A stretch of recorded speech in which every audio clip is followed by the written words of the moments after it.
What's happening, folks? Back with another reaction, back with some more Smiths.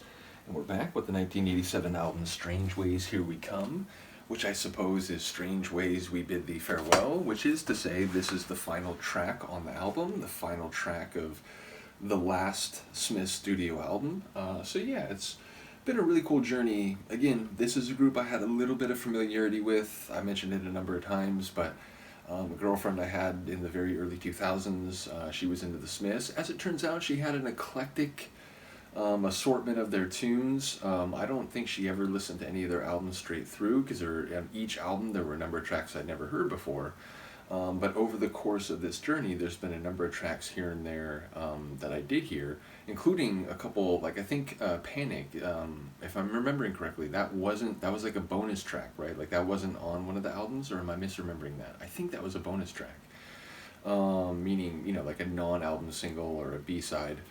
But yeah, as I've come to realize, she liked a smattering of their songs from across the material, but it's been really cool to go through and hear the full story for the albums. Again, I know there's other stuff I haven't heard, and this is by no means the end of the Smiths journey. Also, my plan is to go through the solo Morrissey stuff, and Seb said that could be available as well, so we'll definitely do that. I'm gonna renew the speed with which I'm going through electronic. The last little while there's only been one electronic reaction, because initially I was like, I'll get through all of the Smiths.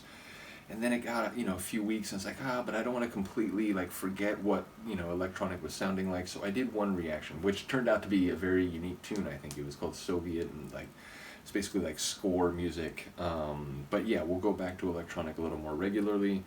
But yeah, it's been a really cool journey, and this is definitely a group that, the idea that they were able to put together a run of albums like this and make music of this quality without the aid of, or perhaps even in some ways running against, the larger and more mainstream music industry, certainly is quite impressive. I know people told me from the very beginning that they're sort of indie rock legends in terms of being one of the first indie groups to really break through and have great success, not having the initial assistance from a major label. So yeah, big ups to them. And as a number of people have commented, maybe right around the time when stylistic differences were maybe pushing them apart, maybe right around the time when some of their lyrical themes were running a little dry at the well, perhaps they knew when to call it a day, they knew when to end a good thing. So yeah, bottom line, it's been a cool journey, and as I said, the Smiths journey is not over. There's more to go through. But in terms of the proper albums, this has been a really cool journey. So shout out to all the people that have been here for it. Shout out to Han Solo for enabling this. I really do appreciate it. And the final tune is I Won't Share You.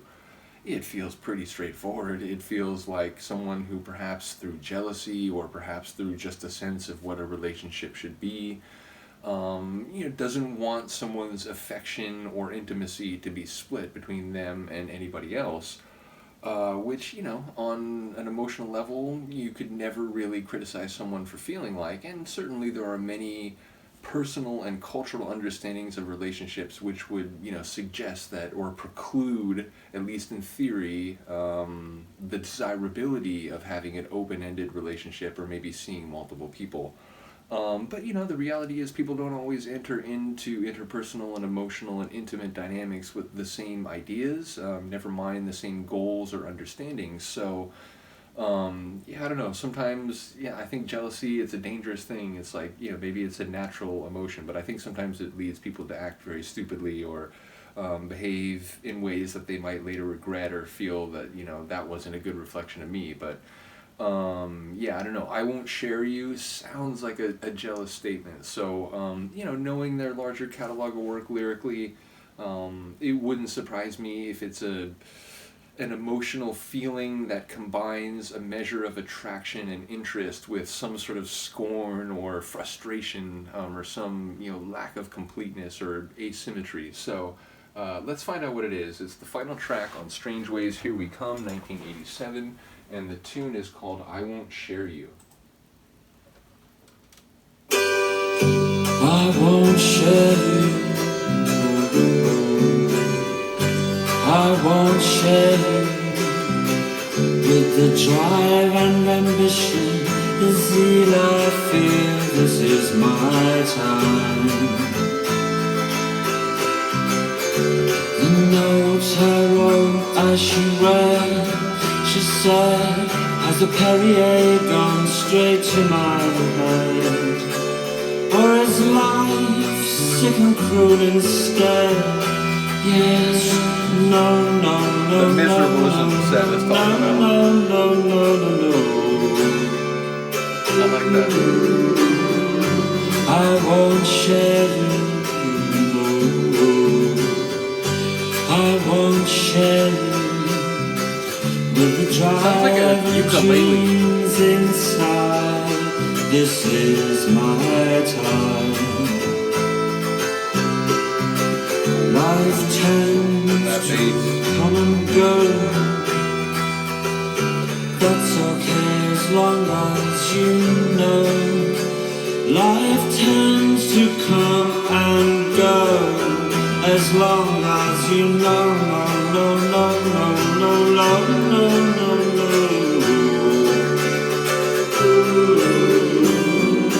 I won't share you.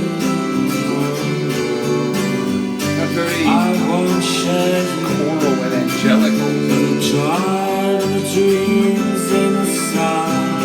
This is my time. I want the freedom and I want the guide.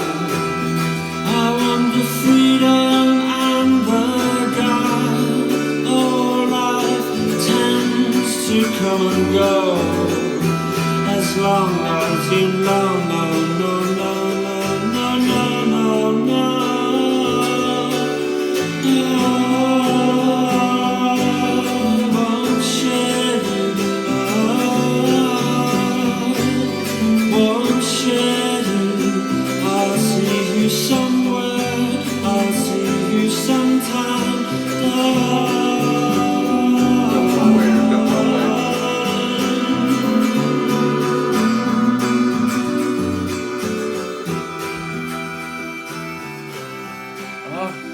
The harmonica sounded good coming in there. Yeah, another one that feels closer to their early style, less full than some of the other tracks in the last couple albums, but still with maybe some differences. And again, that I think ukulele. Maybe I'm mishearing that. It was just an acoustic guitar, but it felt the pitch of it felt different. So yeah, if that was a ukulele, obviously it'd be a little bit different from the sound of their first couple albums, but yeah, closer to the earlier sound than some of the other recent tunes. And yeah, I don't know, like the idea that like this is my time, it sounds like maybe it's less about he's jealous and more that like, I'm in a position now where I don't need to have a relationship that's less than what I want it to be. I don't need to compromise on, like, well, I can have some part of you, but like, you're also gonna like have another part of you with someone else, or you're not really gonna let me into your life. He's like, I'm not signing up for something that, right? This is my time. This is my time to have the kind of relationship that I want. So it feels more like about him and his maybe self-empowerment and less about, he's aware that this other person is, sleeping with someone else or at least involved with someone else and he's feeling jealous about it. So in a way, like the dynamic is still sort of similar to the idea that he doesn't want to share someone, but it feels less emotionally targeted and more about like outward perception or like perception of oneself relative to others. So yeah, interesting. Curious to hear what people say about this one. Once again, shout out to everyone who's been involved in the Smiths journey. And yeah, ultimately, as I said, this is not the end of the journey. There will be more Smiths reactions and solo Morrissey and electronic. So in any case, let me know what you think. I'll see you next time. Peace.